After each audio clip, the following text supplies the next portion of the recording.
premier à offrir au président sa démission. Le président ne contrôle plus rien, il est entouré de fascistes, tous au compte de son fils. Il faut que ça cesse. Et donc on pense que c'est un pion essentiel dans le dispositif. Il est pris en otage. Si le président disparaît, les autres ils vont devoir rendre compte. Il y a 2 ans, Cheikh Mbacké Ndiaye l'a dit. Si le président perd les élections, nous irons tous en prison. Que de fois avez-vous raison, monsieur le porte-parole du président de la République et chers collègues. Voilà. Et puis, votre candidat dit qu'il va faire des audits après quand même avoir gagné cette présidentielle. Oui, mais comprenez sur le ton de la raillerie, quand on voit autant d'argent déversé pour acheter des voix et détourner des consciences, qu'on puisse se dire d'où vient l'argent. Mais on ne va pas menacer tous azimuts à faire des audits comme ceux que le PDS avait fait en son temps et qui vont finir dans les tiroirs ou alors qui vont permettre de faire chanter certaines personnes, d'avoir leur adhésion en contrepartie, d'oublier, de laisser aux Et vous ne pensez pas que cette chasse aux sorcières annoncée quand même ne va pas contribuer à apaiser cette situation? Non, il ne s'agira pas de chasse aux sorcières. Le Macky a raillé en voyant les quantités énormes de sommes d'argent dépensées. On nous parle de 2,5 millions dans une localité, de 100 millions refusés par un marabout par ailleurs. Mais je suis témoin, parce que je suis un acteur politique. Les sollicitations à mon endroit sont immenses. Les sommes qui sont mises à contribution pour que je change de discours, mais sont multiples et variées. Mais il ne s'agit plus de ça. Il y a des gens qui ont un prix, ils se feront toujours acheter. Il y en a d'autres qui ont de la valeur, ils seront toujours du côté du peuple. Que Dieu fasse que nous restions du côté du peuple. La maître Alioune Badara Cissé, je vous remercie. Donc nous poursuivons cette édition spéciale avec toujours des réactions. Cette fois-ci, il s'agit de Cheikh Tidiane Gadio et du candidat Ibrahima Fall qui était parti rendre visite Cheikh Bamba Dièye qui a été brutalisé hier par des forces de l'ordre. Je vous propose de les suivre.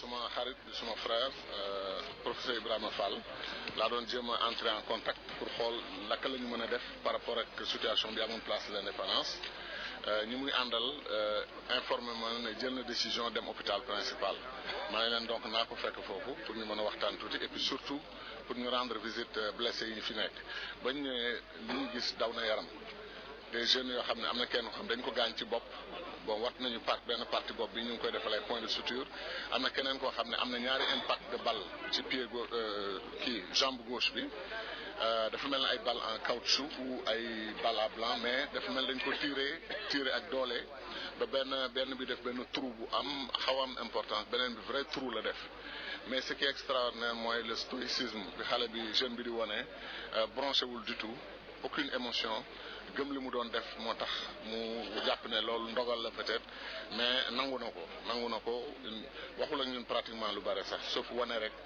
sérénité afficher sérénité ñu respecté ko ci parce que combat bi ñuy mener c'est le combat du peuple sénégalais te man li ma doon wax léegi à des amis plus Abdoulaye Wade di tour deret plus muy mobiliser peuple sénégalais contre lui parce que c'est ça la logique tant que mbir mi ay wax la ak ay du ngeen fi manifester ak yooyu ñenn ñi nañ ci ànd ñenn ñi nañu am beneen avis mais deret fu mu tuuru ci réew deret boobu day meññ encore plus de détermination plus d'engagement des citoyens c'est un combat perdant xam nga li Gbagbo naan on gagne wala on gagne ou on gagne Wade est en train de faire on perd ou on perd parce que quel que soit Alpha mënul génn ci lii mënu ci am benn ndam donc vraiment c'est tristesse daal la ñu am laaj nañu nag major bi nekk foofu docteur bi nee nañu 8 blessés la ñu recevoir 8 ak am nañu traité ba ñu dem donc 4 lañ fa retenir encore bu dee en termes d'information voilà. Alors en français, quel est le sentiment qui vous anime après avoir vu des blessés? Voilà, donc quand vous venez à l'hôpital au service des urgences et qu'on vous présente des jeunes manifestants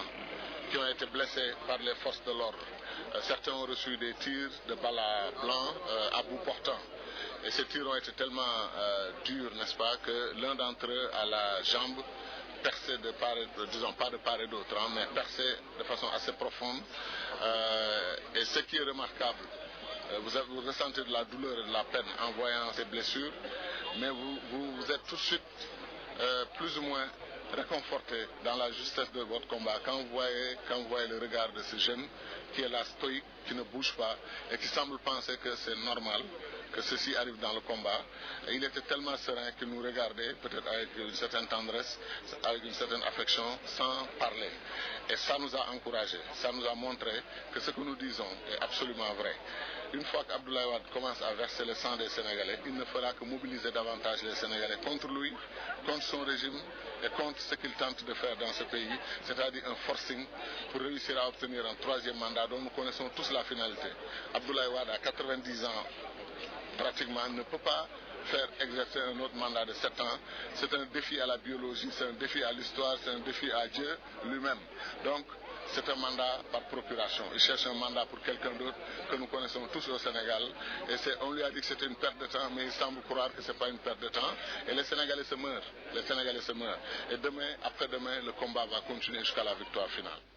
Voilà, c'était sur Tidiane Gadio. Nous reviendrons tout à l'heure à Ibrahima Fall. Mais en attendant, nous allons à la Médina, à la rue, on pourrait retrouver Ibou Diouf.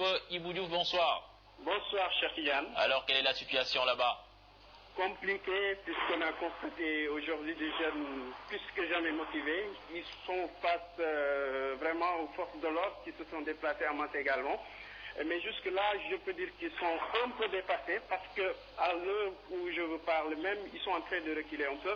Vu la détermination de ces jeunes, ils sont obligés parfois même de faire appel à d'autres frères d'armes pour pouvoir peut-être contenir la fougue de ces jeunes qui ont quitté donc la place de l'Indépendance, l'avenue Lamine Gueye pour venir juste rejoindre d'autres camarades qui sont au niveau de la Rion de la Médina.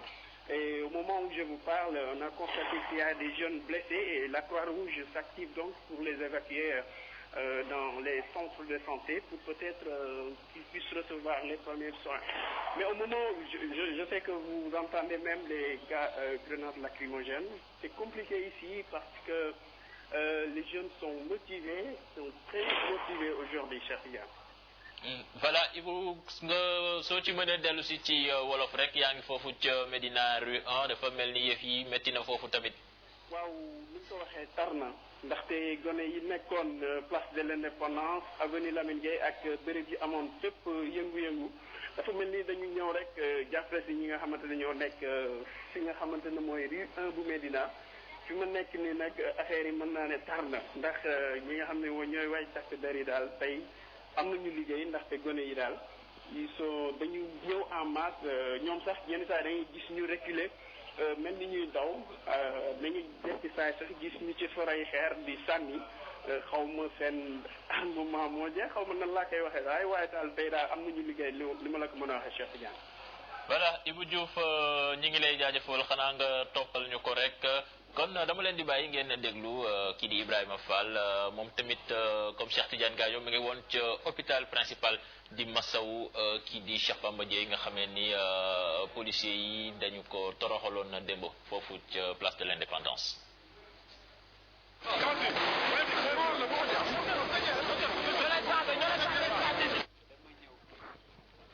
ngir seet ñi nga xam ne ñi ñoo bokkoon ci yëngutu bi te takk der yi dal ci seen kaw sànni leen ni bombe lacrymogène sànni leen ni bal ñu ci bari am nañuy gaañu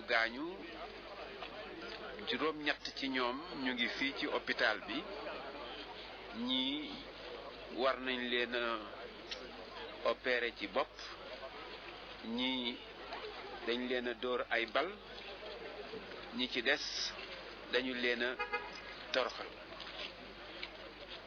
loolu nag li muy wone rek moo di benn aaye bi ñu aaye manifestation bi te teguñu ko ci yoon teewul def nañu manifestation bi ndax yoon moo ñu ko may ñaareel bi moo di firnde la ci ni Abdoulaye Wade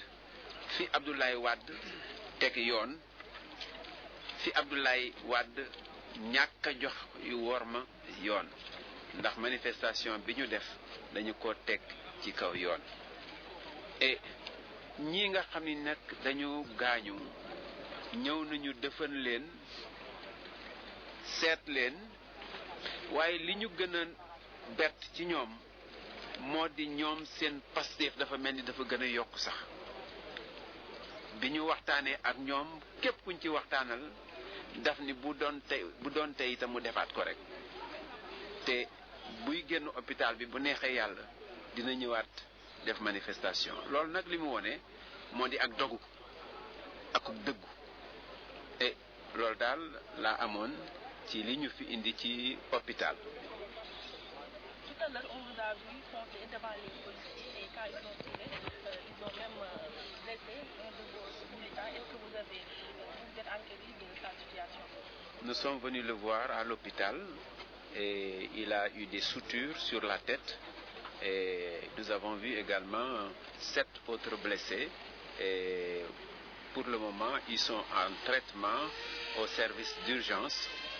Je dois exprimer ma satisfaction pour la diligence et le professionnalisme des médecins qui s'occupent des blessés, mais je dois surtout rendre hommage au courage et à la détermination de ces blessés, puisque chacun d'entre eux nous a dit d'une manière claire et précise sa détermination de poursuivre le combat dans la légalité et pour la paix.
voilà yéen a ngi gis mbooloo bu takk boobu nekkoon ca Zawiya El Hadji Malick Sy tey jii ci suba la woon waaye dañuy dem Rufisque fekki fa Ousseynou Thiam muy ndaw li fa toogal rajo Futurs Médias moom nag mi ñuy dëggal xibaar bu fi jiboon ne am na ndaw lu fa faatu Ousseynou maa ngi lay nuyu. waaw ñu ngi lay fay. waaw Ousseynou nu mu fa demee foofu. waaw comme ni nga ko waxee sànq rek ci jàmmaarloo yi nga xam ni doxoon na diggante lii di takkateer yi ak ndaw tënge ji am na ci dara ndaw nag boo xam ne bii mi ngi am lu tolloog fukki at ak juróom moom daal bal lañ ko dóor ci ginnaaw bopp bi fi nga xam ne nii moom mooy tolloog rek lii di nopp bi xale bi nag dafa ñàkk bakkanam ci saa si lii di oto croix rouge bi nag moom moo ko évacué yóbbu ko fële nga xam ne nii moom mooy hôpital Youssou Mbargane Diop diwaanu Tëngéej ñu xamal leen ne rek ne jàmmaarloo yi depuis 15 heures ba léegi mi ngi ci diggante ndaw yi nag boobu ba léegi nag ñi ngi sànni ay lacrymogène ndaw yi di sànni ay xeer yàq fi nag ay institutions yu bëri lu ci mel ni lii di préfecture bi xaw nañ koo yàq nag ak ay xeer lu ci mel ni lii di début gendarmerie bi am benn auto policier boo xam ne bii ci la takk dar yi nekkoon ba ñu dàqee policiers yi nag dañ ko faa bàyyi xale yi ñëw daal di koo toj taal ko boobu nag ba léegi nag xale yi kenn nanguwul la dem ñu ngi fii nag bëri lool sakkan lool. voilà dafa mel ni jokko bi dafa dagg ak Ousseynou. Allô Ousseynou, tu es toujours en ligne? Allô? Alors oui, Ousseynou, pouvez-vous revenir un peu en français sur ce qui s'est passé? Un jeune homme de 15 ans a trouvé la mort. Absolument, absolument. Lors donc de ces échauffourées qui ont débuté depuis 15 heures, donc un jeune âgé environ d'une quinzaine d'années donc a reçu une balle au niveau de la nuque, tout juste sur l'oreille gauche. Il a perdu la vie sur le coup. Le corps a été évacué à l'hôpital Youssou Mbargane Diop. Pour vous dire que les manifestations ont débuté depuis 15 heures et les policiers et les jeunes manifestants font des courses-poursuites dans les rues de la ville. Les jeunes ont incendié des pneus, ils ont complètement paralysé la circulation ici au niveau de Rufisque. Il y a également aussi des blessés. On a vu un jeune qui a perdu son œil gauche également suite à un projectile qu'il a reçu. Donc voilà comment ça se passe depuis. Alors Ousseynou sur le terrain. Ousseynou, les échauffourées continuent. Alors Ousseynou, oui. Ousseynou, pouvez-vous nous dire les circonstances de cette mort? Absolument, il faut dire que le gosse a bel et bien reçu une balle au niveau de la nuque. On l'a vu, il y a des témoins oculaires. Je suis venu tout juste lorsqu'on transportait son corps pour l'amener. J'ai reçu également, comme ça avec un témoin oculaire. Monsieur, vous appelez comment? Est-ce que vous avez suivi les circonstances donc? waaw nee na déggul du làkk tubaab ñu laaj ko rek ci olof fi xale bi daanu sa kanam la est-ce que mën nga dellu si kii ni mu daanoo. voilà parce que ñun dañu ñëw attaqué woon bi ñu attaqué ci police bi waa Jokkuli ñoo ñëw riposte si ñoom léegi nag ñoom bi ñu leen ëppee doole ñoom nag ñu xam ne bu ñu kiiyee dañuy kii si lañ ko dóor ba rayal du sax si nopp bi ci gémmiñ bi la jaar génn si bopp bi si noonu la demee suma kanam bi ñu koy évacué xamewoon naa ne kii day dee ndax li mu génn si deret si gémmiñ bi dafa bari looloo tax mais yooyu yëpp mu ngi suñu kanam. voilà donc nag kooku di ñi nga xam ne nii fekk nañ le show de l'action moom moo dellu si nag def témoignage ci loolu nee na xale bi bal bi dafa traversé nit bi ba daal di génn ci li nga xam ne lii moom mooy gémmiñ gi noonu nag la ñàkk bakkanam li di croix rouge yi nga xam ne ni ñoo fi nekkoon nag ñu fàttali ko rek yóbbu nañ li nga xam ne lii moom mooy néew xale boobu fële ci centre de santé Youssou Mbargane Diop Tëngéej. voilà Ousseynou Thiam ñi ngi lay jaajëfal yéen a ko dégg yëf yi daal xam na ni foo ko natt romb na fa ci doy waar gune googu dañu ko dóor bal ci nuque maanaam ci ndog li bal bi génne ci gémmiñ gi ba mu faatu loolu di yokku bilan macabre bi nga xam ne am na fi ba pare xam naa ñu ngi xaaraat sunu beneen reporter ci ligne bi en attendant dama leen di bàyyee ak Pierre Da Silva am nekk ci régie bi rek ñu continuer ci image yi la xewoon ca Zawiya El Hadj Malick Sy.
صل على سيدنا محمد الفاتح لما أغلق والخاتم لما سبق ناصر الحق بالحق والهادي إلى صراط المستقيم وعلى آله حق قدره.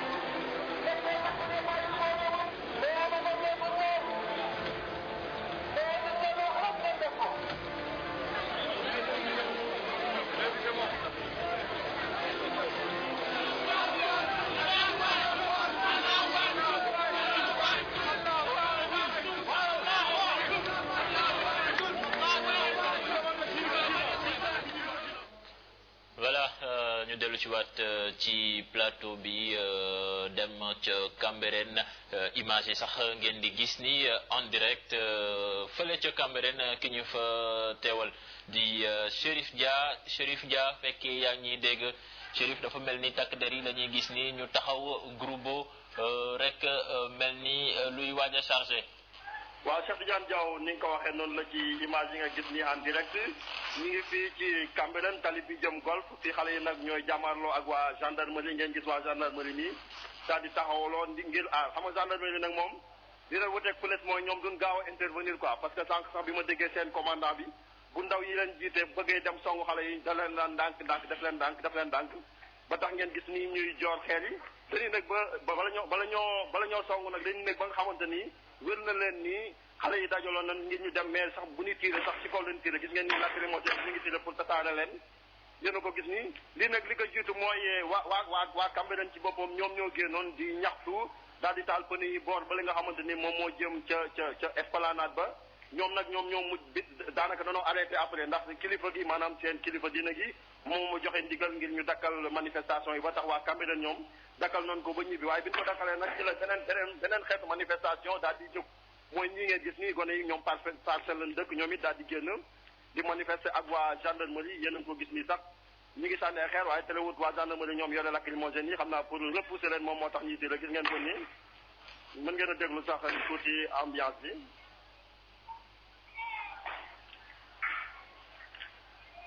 Allô, Chérif? Chérif, vous pouvez y revenir en français. Actuellement, vous êtes à Cambérène. Nous voyons les images avec les forces de l'ordre qui s'apprêtent à attaquer. Quelle est la situation? La situation, c'est comme celle qui se passe à l'intérieur, au centre-ville de Dakar. Ici, ce sont les jeunes des Parcelles Assainies qui sont sortis manifester en brûlant des pneus, comme vous le voyez sur ces images-là, et que la gendarmerie est en train de réprimer justement ces manifestations, mais à la différence de la police, la gendarmerie sont plus sereins dans le maintien de l'ordre ici. On n'a pas vu de personnes ou de jeunes atteints ni rien. Les jeunes sont en train de manifester comme vous le voyez. Mais cette manifestation est précédée par celle des populations de Cambérène qui sont sorties dès les premières heures de l'après-midi pour manifester, parce que ici c'est le canal qui est un problème un problème de cadre de vie, d'environnement. Et heureusement, c'est le marabout même qui a donné ordre aux manifestants, aux talibés, de suspendre les manifestations. Mais après que ces manifestations aient été suspendues, on a vu une autre manifestation, celle que vous êtes en train de voir en direct là, des jeunes des Parcelles Assainies qui sont en train d'en découdre avec la gendarmerie, ici comme vous le voyez. Mais pour repousser les jeunes, vous avez vu même ces éléments en train de lancer des grenades lacrymogènes et ces jets de pierre également. Moi, je fais doucement un peu pour m'épargner de ces jets de pierre, Cheikh Tidiane Diaw. Et je vous laisse vivre l'ambiance si vous avez toujours besoin de l'antenne, parce que là... Chérif, oui, Chérif, suivez tout cela pour nous et faites très attention. Ok, t'inquiète, ok. Voilà, Chérif, donc on se retrouvera plus tard. Actuellement, donc, je vous propose de suivre ces images brutes qui nous viennent de Cambérène. C'est no comment.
Voilà, donc vous avez vu ces images poignantes qui nous viennent de Cambérène.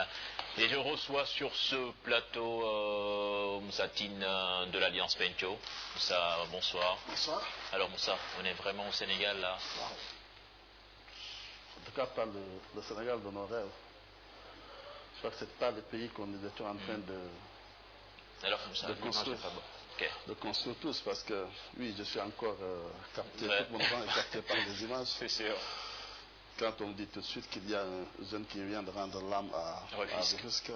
Hier c'était Kaolack, avant-hier c'était Modou Diop, c'était un policier Fadel Ndiaye, c'est Mara Diagne, c'est autre. Bientôt on ne va plus compter. On ne comptera plus. C'est-à-dire que ce qui s'est passé dans les autres pays, pour ceux qui ont l'habitude de travailler dans les pays en situation post-conflictuelle, savent tous que ça commence toujours comme ça. C'est un mort, 2 morts, 3 morts. En Côte d'Ivoire, la CPI, le procureur de la CPI a fait sa première déclaration après le premier mort. Ça veut dire que notre pays n'est pas aujourd'hui loin d'être aujourd'hui attrait devant la justice internationale. Le Sénégal a fait beaucoup d'efforts dans le sens de la construction d'une démocratie apaisée. L'ONEL, le ACRT d'abord, aujourd'hui le Conseil supérieur de l'audiovisuel, je ne sais pas comment, le CNRA, tout ça, ça a participé justement dans l'idée de construire une démocratie apaisée.